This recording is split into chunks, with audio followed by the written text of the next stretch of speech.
to daga Fulani ku sani duk wanda ya cinye muku burtali ku fita kan shi. A'a da farko dai ku fara zuwa ku sanar da mai unguwa na yankin ko sarkin su ku ce hanyar nan ta ku ci sama da shekara 20 sama da shekara 10 kuna binta amma yanzu sun zo sun muku noma akan ta.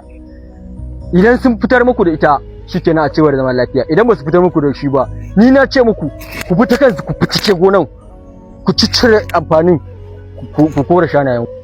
Wannan bidiyon ne yana ta yawo wai ana nuna cewa Fulani suna ma mutane banna, amma babu wanda naga ya fito yayi magana akan su kansu masu gona. Kowa ya san cewa a da burtali da labi duk ƙauyen da ka je sai ka gan shi. Yanzu zaka iya tafiyan awa 2 awa 3 ba tare da kaga wani burtali ba ko labi. To ina Fulani ake son su je su kai shanu? Shanu na da fika-fiki wanda zai tashi sama. Dole sai an bar musu hanyar su, dole sai an bar musu labin su, sai an bar musu burtali. Mutane ba su san matsalan cin filin da ba naka ba. To ku sani idan hanyar su ne wannan kuka zo kuka cinye musu, taimakon ku suka yi.